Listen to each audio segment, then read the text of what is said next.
You are just doing side jobs and neglecting household chores. I am Sarah. I am 32 years old and work as a web designer. My husband, Michael, my mother-in-law, Jane, and I live in Michael's family home. Before getting married, I worked as a company employee. After getting married, I became independent and now work from home as a web designer. Most of my job opportunities come from the company I previously worked for. They are my valiant customers who appreciate my design work. In order not to lose these important customers, the company continues to trust me with projects. For me, this safe zone commuting time and helps me manage my household chores after getting married. The way I work now benefits both the company and myself, and I am satisfied with it.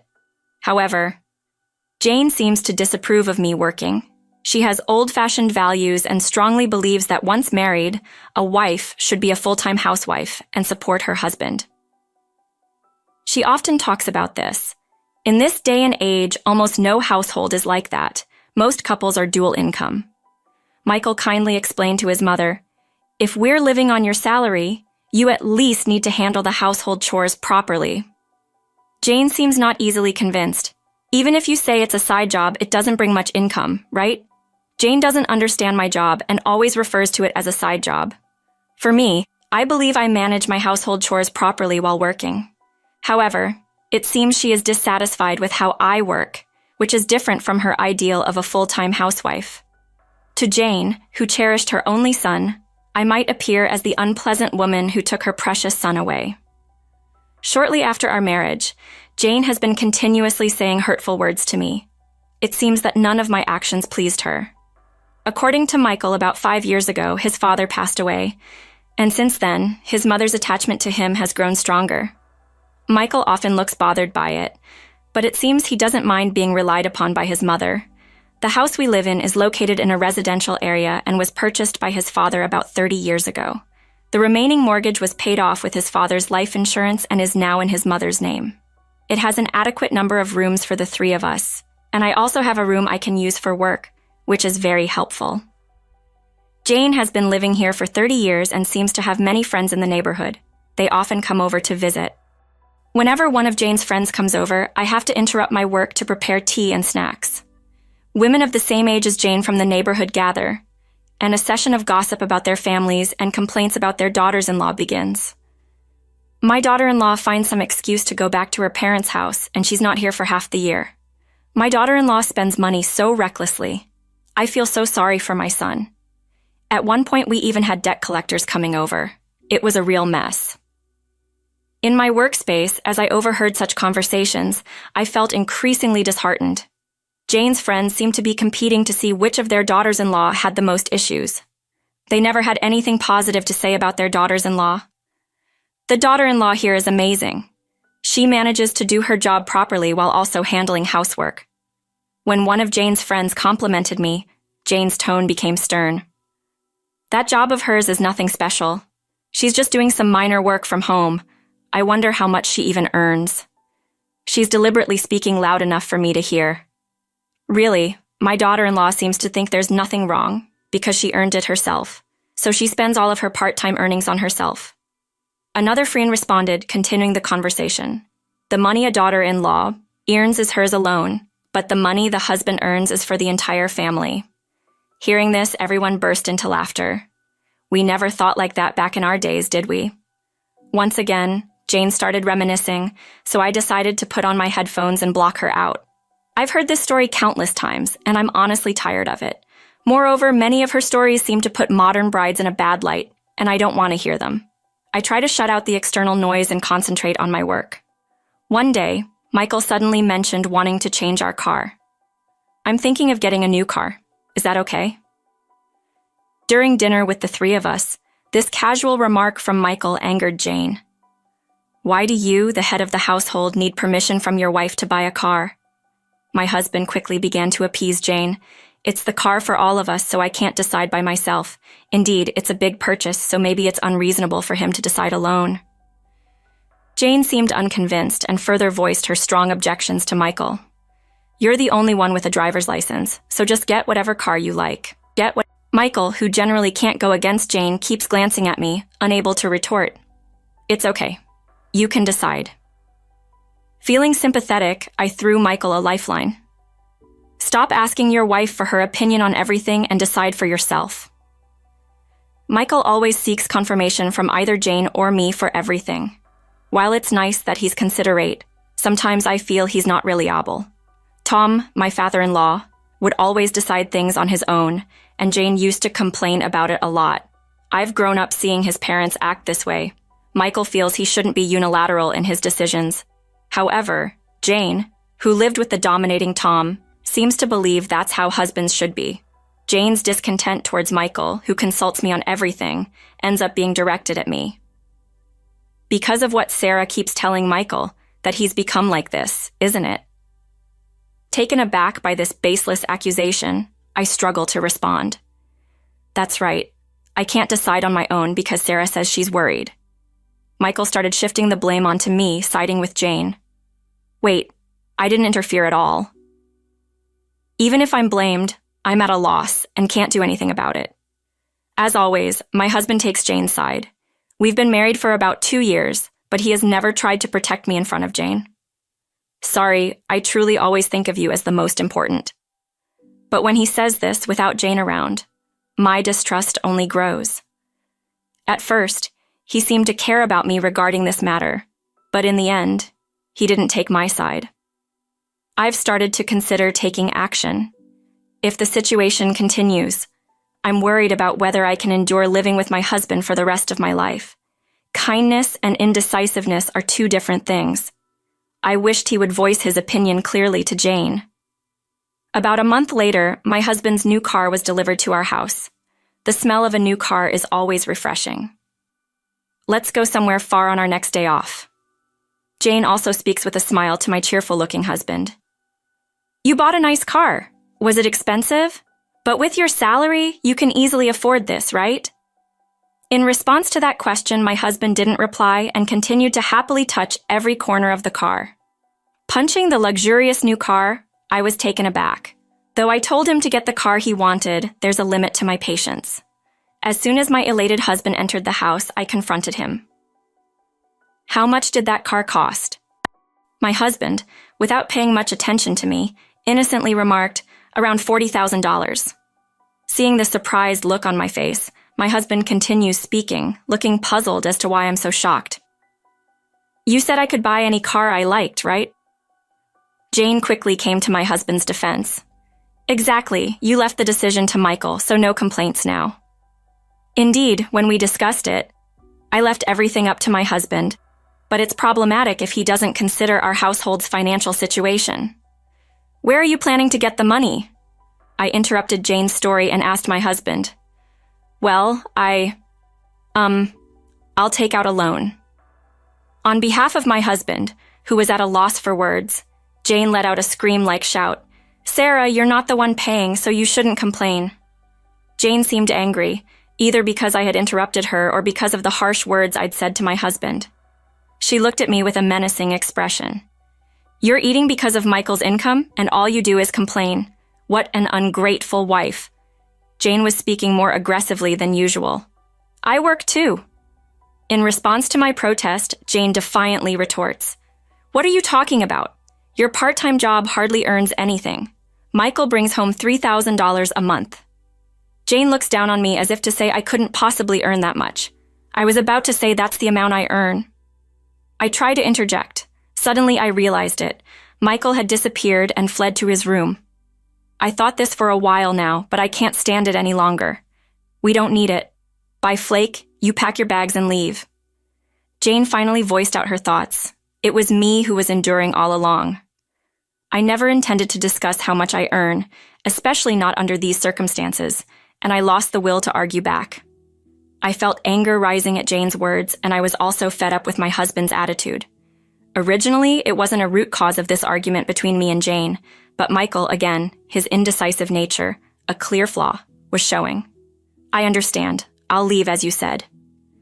With that, I went to my room, grabbed only the essential items like my work computer, and left the house. I'll come back later to collect the rest of my things, I told Jane, who was glaring at me with a fearsome expression. Michael stayed hidden in his room and didn't come out. The next time you come here, you better bring divorce papers." Unable to contain her anger, Jane shouted at me. "Do you hear me? You are a failure as a wife." I was shocked. I had never seen Jane use such harsh words before. If I had let Jane's words get to me, I felt like I might lose my sanity. So I left their home without saying a word. Was it because they didn't like that I did as I was told and left? Or was it because they couldn't forgive me for daring to discuss money matters with my husband? Regardless of the reason, all I knew was that I wanted to leave that house as soon as possible. After leaving my husband's family home, I had nowhere else to go, so I decided to return to my parents' house for the time being. What happened all of a sudden? Sophia, my mother, seemed unable to hide her shock. "I don't need to know what happened, but take your time and rest." Jason, my father, seemed to grasp the situation from the troubled look on my face. After that, I received no communication from my husband. The loving husband I had known before we were married was nowhere to be found now. I regretted not seeing my husband's true character, who would only act as Jane instructed. Talking with my parents about my husband and Jane helped ease my mind.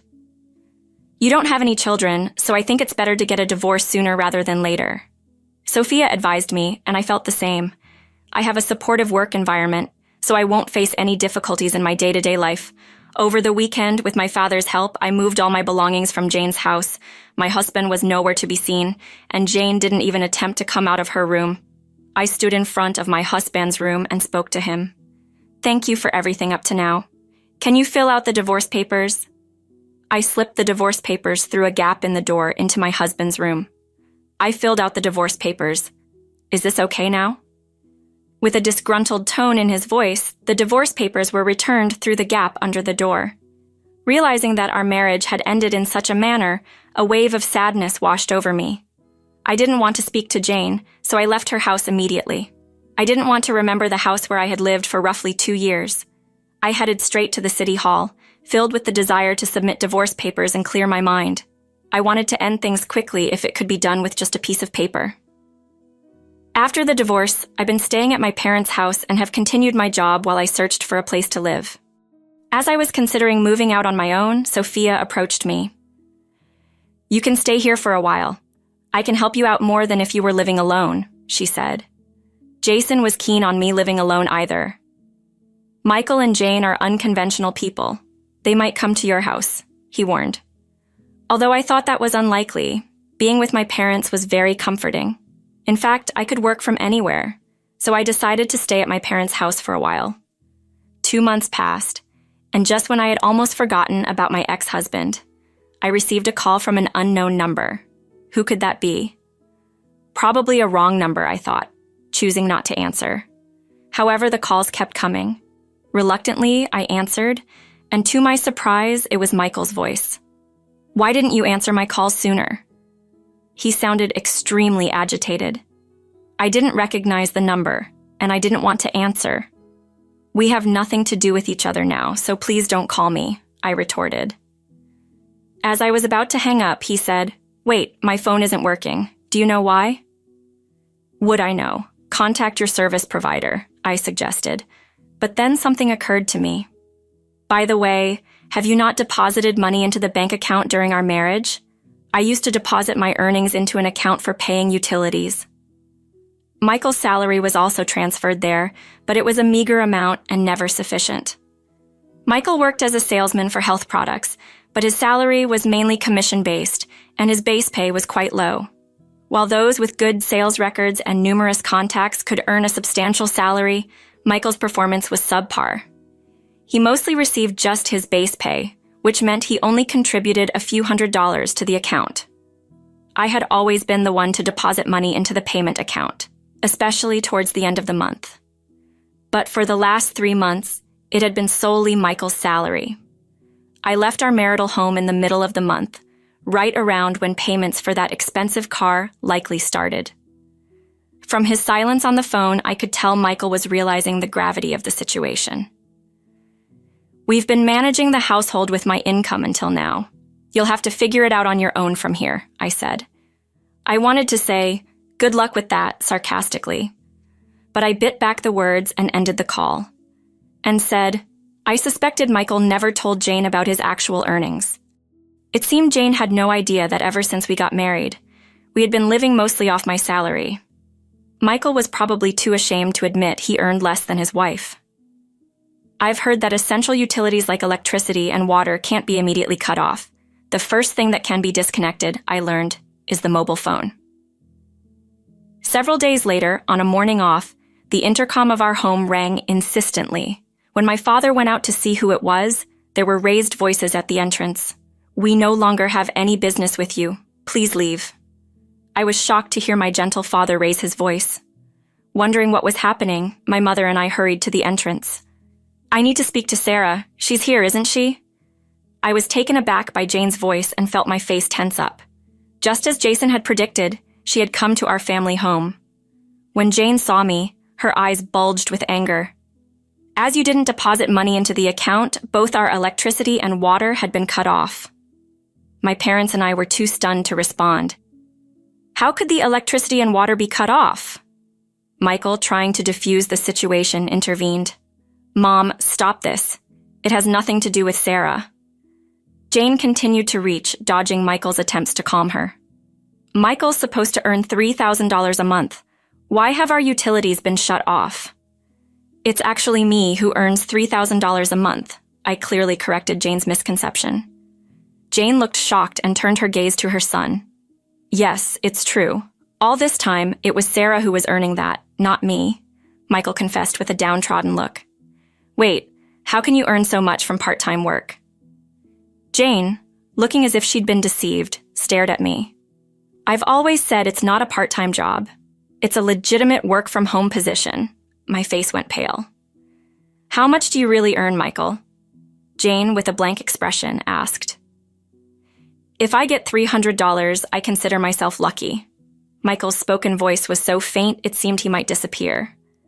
After occasional silences, Jane said something unbelievable. "Sarah, can't you come back? When I told you to leave, I was just lying." Jane's tone had changed so much that it was almost unrecognizable, from tender to bleeding. "What are you talking about?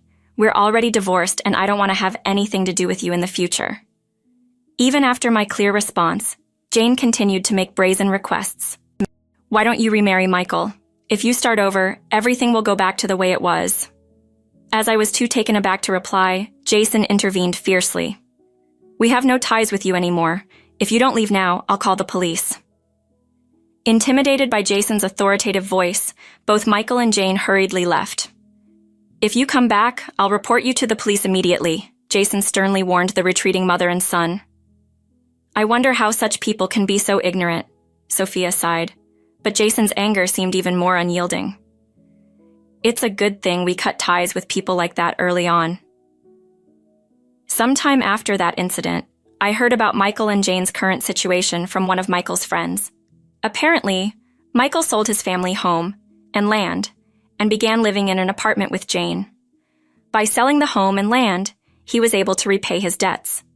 However, instead of working hard with the money left over, Michael squandered it all on gambling.